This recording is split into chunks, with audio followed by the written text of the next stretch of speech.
Para cuando llegó al río, el dragón había desaparecido, pero una columna de humo se elevaba sobre las calles, y se habían formado varias cadenas humanas para pasar cubos con trozos del río hasta los edificios afectados. El trabajo se veía considerablemente dificultado por la riada de gentes que invadía las calles, transportando sus posesiones. La mayor parte de la ciudad era de madera y paja, y nadie quería correr riesgos. De hecho, apenas había habido daños. Sí, apenas, cosa extraña si uno pensaba en ello. En los últimos días, casi a hurtadillas, Bames había empezado a llevar una libreta de notas y apuntó los daños, como si escribiéndolo todo pudiera comprender el caos en el que se había convertido el mundo. A saber, un cobertizo para carruajes, perteneciente a un inofensivo hombre de negocios que ha visto arder su carro nuevo. A saber, una pequeña verdulería, incinerada con envidiable puntería. Bames estaba desconcertado. Había comprado allí manzanas en un par de ocasiones y nunca había visto nada que pudiera ofender a un dragón. Aun así, la bestia había sido muy considerada, pensó mientras caminaba hacia la casa de la guardia.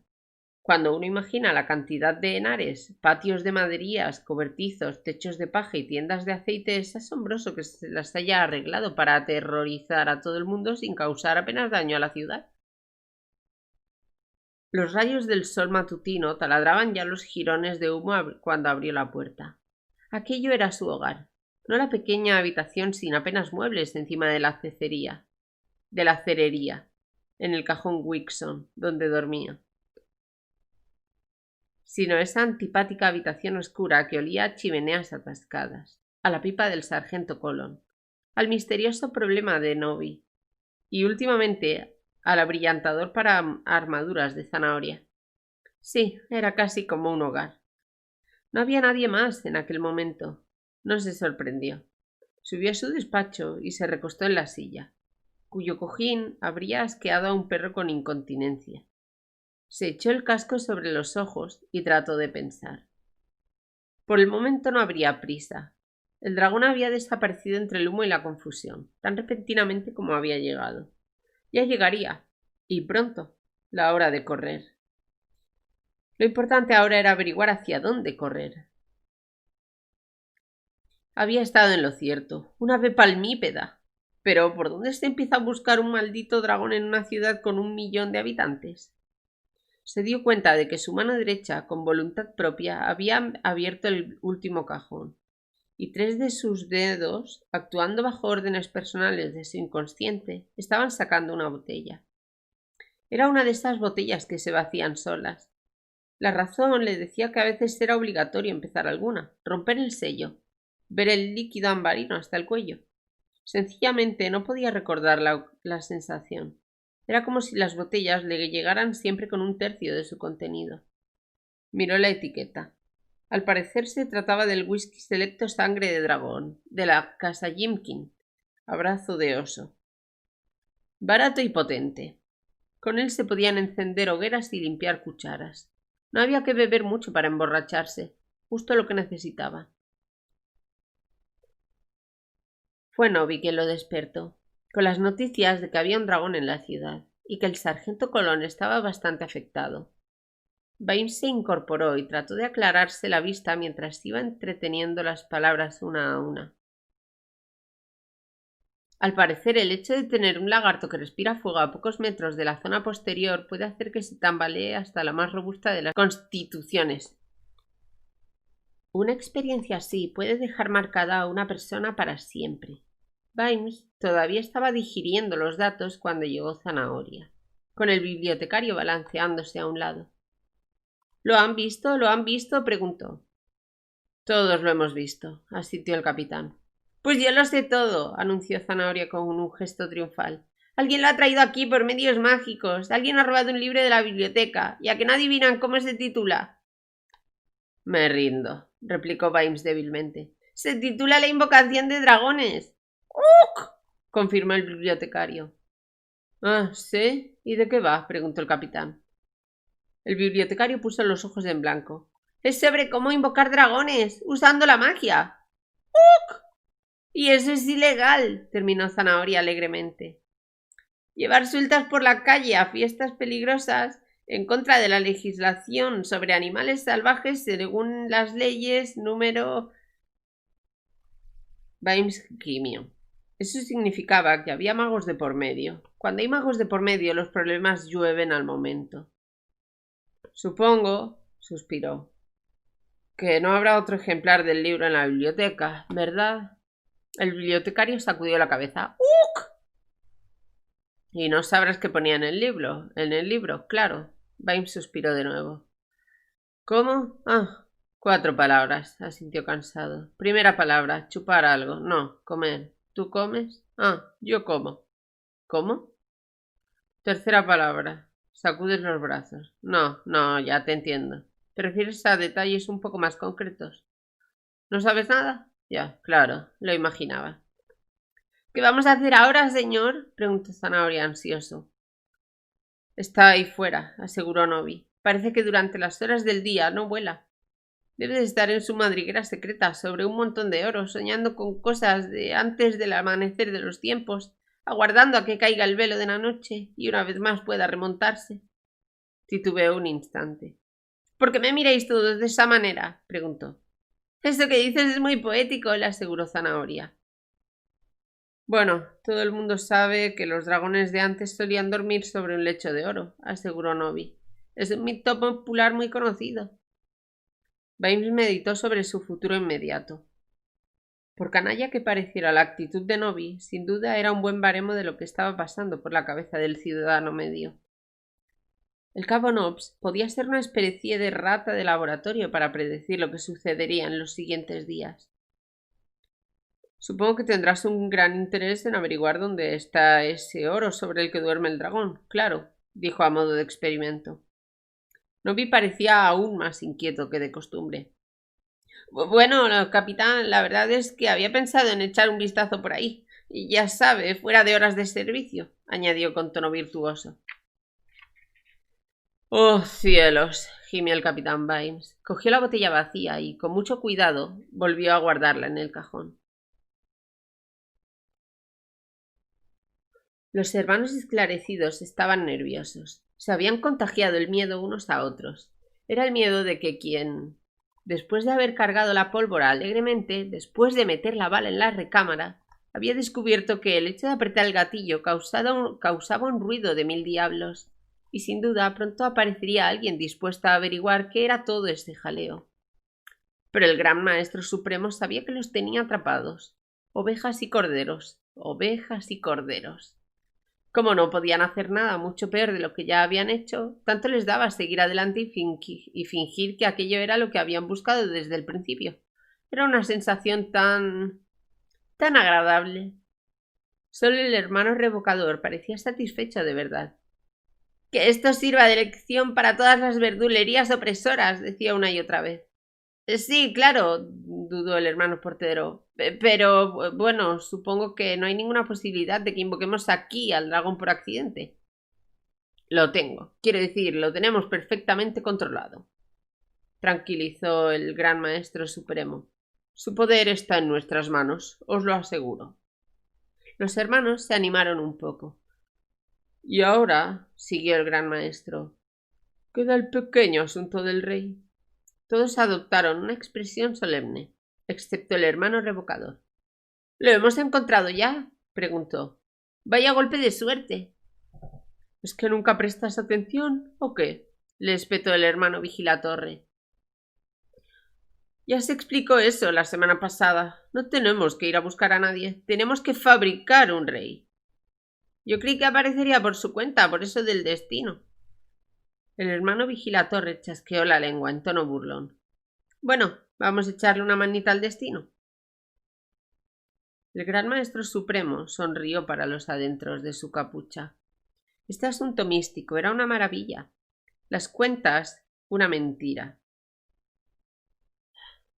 Les cuentas una mentira y cuando ya no la necesitas más le cuentas otra y les dices que están progresando en el camino de la sabiduría.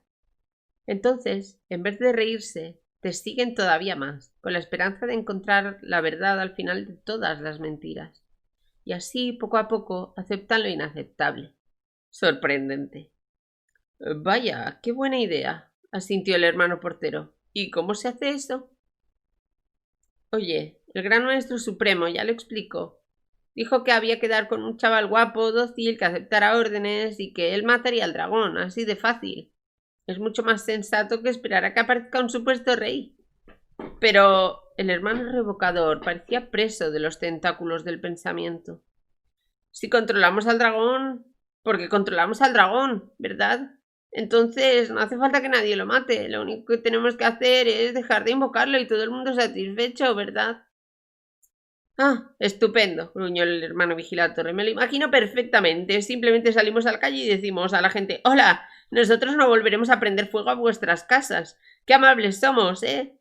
Aquí lo único que importa es que el rey sea una especie de innegable símbolo romántico de autoridad absoluta», colaboró el gran maestro supremo. Eso es, asintió el hermano vigilator. Una autoridad absoluta. Ah, ya entiendo, dijo el hermano revocador. Bueno, claro, eso. Un rey. Exacto, asintió el hermano vigilatorre. Nadie discutirá nada a una autoridad absoluta. Muy cierto.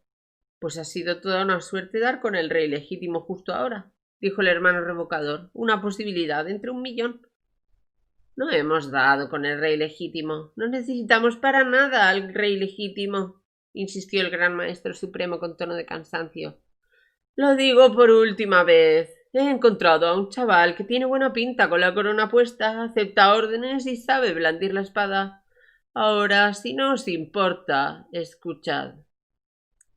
Lo de blandir la espada era importante, claro. No tenía nada que ver con el hecho de saber usarla. En opinión del gran maestro supremo, usar la espada no era más que el sucio asunto de la cirugía dinástica. No se trataba más que de acuchillar y cortar. En cambio, un rey tenía que blandirla. Tenía que conseguir que la luz se reflejara en el ángulo adecuado para que a los espectadores no les cupiera la menor duda de que se trataba del elegido del destino. Le había costado mucho preparar la espada y el escudo. Le habían salido bastante caros. El escudo brillaba como un espejo, pero la espada... ¡oh! La espada era sencillamente magnífica. Era larga y deslumbrante. Parecía obra de uno de esos genios de la forja que solo trabajan a la luz del amanecer y son capaces de convertir los candelabros de la abuela en algo con el filo de un bisturí. El herrero que la hubiera fabricado, sin duda, se habría retirado lloroso acto seguido, seguro de que jamás en su vida volvería a conseguir semejante obra de arte. En la empuñadura había tantas piedras preciosas que la funda tenía que ser de terciopelo, y había que mirarla con gafas de sol. Solo con el hecho de tener aquella espada en la mano, uno ya parecía un rey. En cuanto al muchacho, era un primo lejano, altanero y vanidoso, y estúpido en un estilo aceptablemente aristocrático. En aquellos momentos lo tenía a buen recaudo y vigilado en una granja lejana, con un buen suministro de bebida y jovencitas guapas, aunque al chico parecían interesante mucho más los espejos. Supongo, aventuró el hermano vigilatorre, que no será el auténtico aireado del trono, ¿verdad? ¿Qué quieres decir? Inquirió el gran maestro supremo. Bueno, ya sabes cómo son estas cosas. El destino puede hacer de las suyas. Sería de risa, ¿no? Si ese chico resultara ser el verdadero rey con todo lo que nos ha costado. Ya no hay un verdadero rey, estalló el gran maestro. ¿Qué te imaginas? ¿Que hay gente que va por ahí vagando por los bosques durante cientos de años transmitiéndose de generación en generación una espada y una marca de nacimiento? ¿Una especie de magia? Casi escupió la palabra. Había hecho uso de la magia para sus propios fines, que seguramente justificaban los medios. Pero de ahí a creer en ella, a creer que tenía una especie de fuerza moral como la lógica, iba un abismo. Vamos, hombre, piensa por un momento. Incluso aunque quedara vivo algún miembro de la familia real, la sangre de la estirpe estaría tan diluida que miles de personas podrían aspirar al trono. Hasta... Intentó pensar en alguien absolutamente improbable. Hasta el hermano Johnny Dea. Miró a los hermanos congregados. Por cierto, no lo veo aquí esta noche. Sí, ha sido muy extraño, asintió el hermano vigilator pensativo. ¿No te has enterado? ¿De qué? Cuando volví a casa anoche lo mordió un cocodrilo. Pobre tipejo. ¿Qué? Una posibilidad entre 1.000.000. Se había escapado de un zoológico o algo por el estilo. Y estaba en el patio trasero de su casa. El hermano Vigilatorre rebuscó entre los pliegues de su túnica y sacó un arrugado sobre marrón. Estamos haciendo una colecta para comprarle unas flores. No sé si querrás... Pondré $3. Apúntamelos a cuenta, asintió el Gran Maestro Supremo. El hermano Vigilatorre asintió. Mira qué cosas. Ya lo había hecho. Unas cuantas noches más, pensó el Gran Maestro Supremo. Mañana el pueblo estará tan desesperado que coronaría a un troll cojo con tal de que los librara del dragón. Así que tendremos un rey, y el rey tendrá un consejero, un hombre de confianza, por supuesto. Y estos imbéciles podrán irse a hacer gárgaras. Se acabaron los disfraces, se acabaron los rituales. Se acabó de invocar al dragón. Puedo dejarlo, pensó. Puedo dejarlo cuando quiera. Alrededor del palacio del patricio, las calles estaban abarrotadas. Había enloquecido un ambiente de carnaval. Vimes recorrió con ojos de experto la multitud que se extendía ante él. Era la habitual turba de Ankh-Morpork en tiempos de crisis. La mitad de la gente estaba allí para quejarse, la cuarta parte para vigilar a esa mitad, y el resto para atracar, molestar o vender perritos calientes a los demás. Aunque también había un buen número de caras nuevas. Eran hombres sombríos, con grandes espadas y látigos colgados de los cinturones, que paseaban a zancadas entre la gente. Las noticias corren deprisa, ¿verdad? Señaló una voz familiar junto a su oído. Buenos días, capitán. Vimes contempló el sonriente rostro cadavérico de y voy a la ruina escurridizo. Buenos días, ruina, asintió Vimes ausente. ¿Qué vendes hoy? Algo imprescindible, capitán. Ruina se inclinó hacia adelante. Era el tipo de persona que podía hacer un buenos días. Que podía hacer que un buenos días sonara como una oferta irrepetible, única en la vida. Sus ojos se movían en las órbitas como dos roedores tratando de buscar una ruta de huida. Lo necesitará, siseó. Crema antidragones, con mi garantía personal. Si resulta incinerado, le devuelvo su dinero, sin hacer preguntas. Si lo he comprendido bien, dijo Vimes lentamente. Lo que estás diciendo es que si el dragón me achicharra vivo, me devuelves el dinero, ¿no? Sin hacer preguntas, le aseguró, y voy a la ruina. Destapó un frasco de llamativo ungüento verde y lo puso bajo la nariz de Vimes. Fabricado con más de 50 especias y hierbas, según una receta que solo conocen los ancianos monjes que viven no sé de en qué montaña aislada. A $1 el frasco, y voy a la ruina. Es un servicio público, añadió generosamente. Hay que ver qué monjes tan eficaces. Qué deprisa lo han fabricado, señaló el capitán. Unos tipos muy listos, asintió y voy a la ruina. Debe de ser por tanta meditación y tanto yogur de Jack. Bueno, ¿y qué está pasando aquí, ruina? ¿Quiénes son todos estos tipos con las espadas? Cazadores de dragones, capitán. El patricio le ha ofrecido una recompensa de $50.000 al que le lleve la cabeza del dragón, pero no el resto del dragón. Este hombre no es ningún tonto. ¿Qué? ¿Cómo lo oye? Lo dicen los carteles que hay por todas partes. $50.000. No es moco de pavo, ¿eh? Más bien moco de dragón, suspiró Vimes. Aquello traería problemas, estaba seguro. Me sorprende que no vayas tú también a cazarlo. Yo estoy más bien en el sector de los servicios, capitán.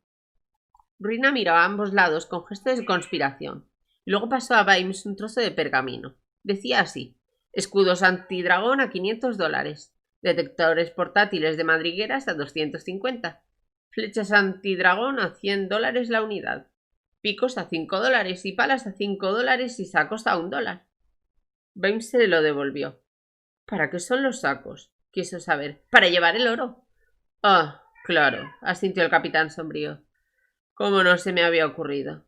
Le diré una cosa, insistió Ruina. Le diré una cosa. Para nuestros muchachos de marrón, un 10% de descuento. ¿Y vas a la ruina, ruina? 15% para los oficiales, lo apremió el vendedor mientras Vimes se alejaba. El motivo del deje de pánico que había en su voz fue pronto evidente. Tenía mucha competencia. Los habitantes de Ankh-Morpork no eran héroes por naturaleza, pero sí vendedores por naturaleza. En el espacio de pocos metros, Vimes podría haber comprado un buen número de armas mágicas con sus correspondientes certificados de autenticidad. Una capa de invisibilidad. Pensó, buena idea, pensó. Y le impresionó de verdad la manera en que el vendedor usaba un espejo sin cristal. Y, por supuesto, galletitas en forma de dragón, globos y molinillos. Los brazaletes de cobre que espantaban a los dragones también eran un buen golpe. Parecía haber tantos sacos y palas como espadas. Oro. Lo importante era el oro. $50.000. Un oficial de la guardia cobraba $30 al mes. Y de ahí tenía que pagar sus armas si se le mellaban. ¿Qué no podría hacer él con $50.000? Vimes meditó sobre eso un momento, y luego pensó en lo que sí podría hacer con $50.000. Para empezar, eran muchas más cosas. Casi tropezó con un grupo de hombres que se arremolinaban en torno a un cartel clavado en la pared. En él, ciertamente se decía que la cabeza del dragón había aterrorizado a la ciudad, valdría $50.000 para el valiente que la llevara al palacio. Uno de los hombres que formaban un grupo, quien a juzgar por su corpulencia, armas y manera de seguir lentamente las letras con el dedo, era un hombre importante. Estaba leyendo en voz alta para los demás. Al palacio, concluyó. 50.000, reflexionó otro, frotándose la barbilla. No es mucho, replicó el intelectual. Por debajo de los precios de mercado. Debería ser la mitad del reino y la mano de su hija en matrimonio. Sí, pero es que no es un rey, es un patricio. Bueno, pues la mitad de su patrimonio, o lo que sea. ¿Cómo es su hija? Los cazarrecompensas reunidos no lo sabían. No está casado, los informó Vimes, y no tiene hijas. Se volvieron y lo miraron de arriba a abajo. El capitán leyó el desdén en sus ojos. Probablemente mataban a docenas como él todos los días. ¿Ni una hija? Bufó uno. ¿Quiere que la gente vaya por ahí matando dragones y no tiene ni una hija? Vimes se sintió obligado a apoyar al gobernante de la ciudad. Pero tiene un perrito, lo quiere mucho, sugirió. Vaya asco, ni una hija. ¿Y qué se puede hacer con $50.000 hoy en día? Es lo que me gasto yo en redes. Y tanto, asintió otro. La gente cree que es una fortuna, pero no se dan cuenta de que no tenemos pensión, de que corremos con todos los gastos médicos, de que necesitamos comprar y reparar el equipo. Ropa para las vírgenes que nos encontramos por ahí, que siempre están desnudas, asintió otro cazador, este gordito. Eso, y también, ¿cómo has dicho? Es que mi especialidad son los unicornios, le explicó con una sonrisita avergonzada. Ah, claro. El que había hablado en primer lugar parecía morirse por preguntar algo. Creí que ya no quedaban. Casi han desaparecido, sí, y tampoco se ven muchos unicornios. Vimes tuvo la sensación de que era el único chiste que el hombre sabía hacer y que lo repetía hasta la saciedad. Sí, claro, asintió el primero, son malos tiempos. Y los monstruos son cada vez más descarados, intervino otro. Las hembras son las peores, asintió uno. Conocí a una gorgona bizca, era un espanto, la pobre lo pasaba fatal y siempre tenía la nariz convertida en piedra. Y siempre nos estamos jugando el pellejo, dijo el intelectual, tratando de volver a las raíces de la conversación. Ojalá tuviera $1 por cada caballo que me han devorado debajo de las piedras. Y tanto, $50.000, que se los guarde. Eso. Tacaño el tío. Vamos a beber algo. Bien pensado. Todos asintieron muy dignamente y se alejaron en dirección al tambor remendado. Todos excepto el intelectual, que miró a Vimes. ¿Qué clase de perro? Preguntó. ¿Cómo? ¿Qué clase de perro? Un terrier pequeñín, creo, respondió Vimes. El cazador meditó un momento. Dijo al final. Se encaminó también hacia la taberna. Creo recordar que tiene una tía en Pseudópolis, le gritó Vimes. No obtuvo respuesta. El capitán de la guardia se encogió de hombros y se echó a andar hacia el palacio del patricio, donde el patricio estaba teniendo un almuerzo muy difícil.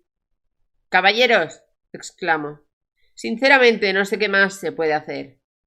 Los líderes civiles allí reunidos murmuraron entre ellos. En momentos como este, lo tradicional es que aparezca un héroe, dijo el presidente del gremio de asesinos, un matador de dragones. ¿Y dónde está? Quisiera yo saber. ¿Por qué de nuestras academias no salen jóvenes con el tipo de instrucción que requiere la sociedad? $50.000 no parece mucho, señaló el portavoz del gremio de ladrones. No te parecerá mucho a ti, amigo mío, pero la ciudad no puede permitirse el lujo de pagar más, replicó el patricio con firmeza. Si no se permite el lujo de pagar más, mucho me temo que no habrá ciudad, replicó el ladrón. ¿Qué pasa con el comercio? Intervino el representante del gremio de mercaderes. No nos van a enviar barcos con manjares exóticos para que los incinere ese dragón. Caballeros, caballeros. El patricio alzó los brazos en gesto conciliador. Me parece, siguió, aprovechando la breve pausa, que lo que tenemos aquí es un efecto estrictamente mágico. Me gustaría oír la opinión de nuestro experto en la materia. Alguien dio un codazo al archicanciller de la Universidad Invisible, que se había adormilado. ¿Qué? Nos preguntábamos, insistió el patricio, en voz aún más alta. ¿Qué piensas hacer con ese dragón tuyo? El archicanciller era viejo, pero toda una vida de supervivencia en el competitivo mundo de la magia y la retorcida política en la Universidad Invisible lo habían preparado para salir con un argumento defensivo en una fracción de segundo. Si uno dejaba que ese tipo de afirmaciones ingeniosas pasaran sin respuesta, no duraba mucho tiempo como archicanciller. ¿Mi dragón? Todo el mundo sabe que los grandes dragones se extinguieron, replicó el patricio con brusquedad. Además, su hábitat era rural, siempre rural, así que es obvio que este debe tener un origen mágico. Con todo respeto, Lord Vetinari, Lo interrumpió el archicanciller. se ha dicho a menudo que los dragones se extinguieron, pero las pruebas que se nos han presentado, si me permites el atrevimiento, hacen que debamos dudar de esa teoría. En cuanto a su hábitat, lo que estamos viendo es un simple cambio en las pautas de comportamiento, ocasionado por la proliferación de zonas urbanas y la progresiva degradación del campo, que ha obligado a muchas criaturas a adoptar, incluso a abrazar, una forma de vida más municipal y a aprovechar las oportunidades que le ofrece la urbe. Sin ir más lejos, cerca del cubo de basura que hay en mi casa, siempre hay algún zorro rondando. Sonrió ampliamente. Se las había arreglado para recitar todo el párrafo sin siquiera tener que pensar. ¿Estás sugiriendo que esa bestia es el primer dragón urbano? Preguntó el asesino. Así funciona la evolución, Asintió alegremente el mago. Además, no le iría nada mal, Añadió. Tienes escondrijos de sobras y un suministro de comida prácticamente inagotable. La última afirmación fue acogida con silencio y fue el comerciante el que lo rompió. ¿Qué es lo que comen exactamente? El ladrón se encogió de hombros. Me parece recordar historias sobre vírgenes encadenadas a grandes rocas, sugirió. Pues por aquí se morirá de hambre, señaló el asesino. No creo que quede ninguna. Antes también pasaban bastante hambre, aportó el ladrón. No sé si eso sirve de ayuda. En cualquier caso, parece que el problema vuelve a tus manos, señor, dijo el jefe de los comerciantes dirigiéndose al patricio. 5 minutos más tarde, el patricio recorría una y otra vez el despacho oblongo, echando humo. Se estaban riendo de mí, exclamó. Lo noté perfectamente. ¿Sugeriste la creación de una comisión investigadora? Preguntó Wons. Por supuesto, pero esta vez no tragaron. La verdad, estoy pensando seriamente en aumentar la recompensa. No creo que sirviera de nada, mi señor. Cualquier matador de monstruos profesional conoce bien la tarifa que se paga por este tipo de trabajos. ¡Ja! La mitad del reino, bufó el patricio. Y la mano de tu hija en matrimonio, añadió Wons.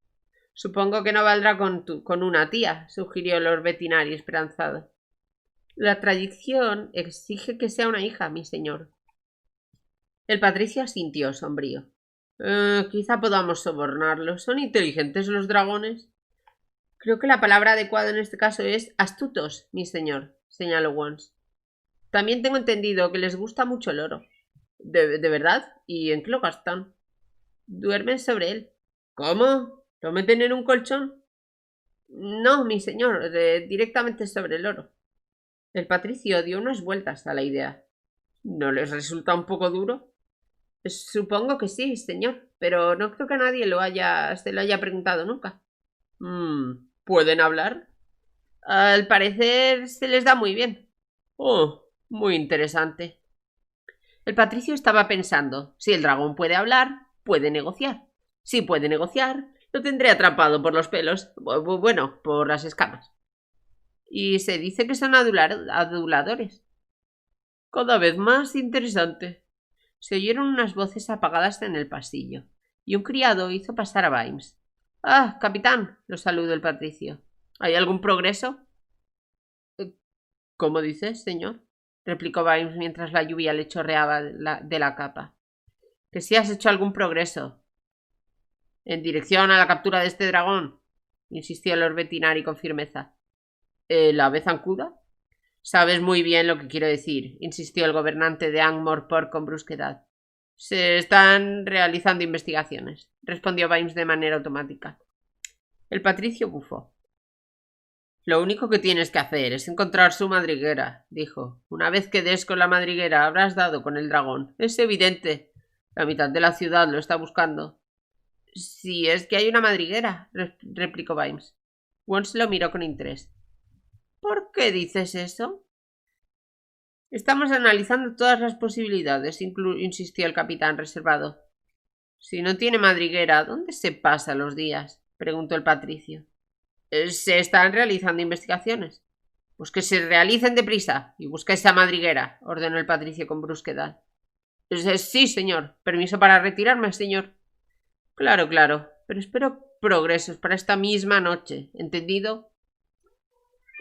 A ver, ¿por qué dudo de que tenga una madriguera? Pensó Vimes mientras salía a la luz del sol, a la plaza atestada de gente. Porque no parece real, por eso mismo. Y si no es real, no tiene por qué hacer cosas lógicas. ¿Cómo pudo salir de un callejón sin haber entrado? Una vez eliminado lo imposible, lo que queda, por improbable que parezca, debe ser la verdad. Sherlock Holmes. El problema estribaba en decidir qué era lo imposible, claro. Eso era lo difícil. Y claro, también estaba el curioso incidente del orangután durante la noche.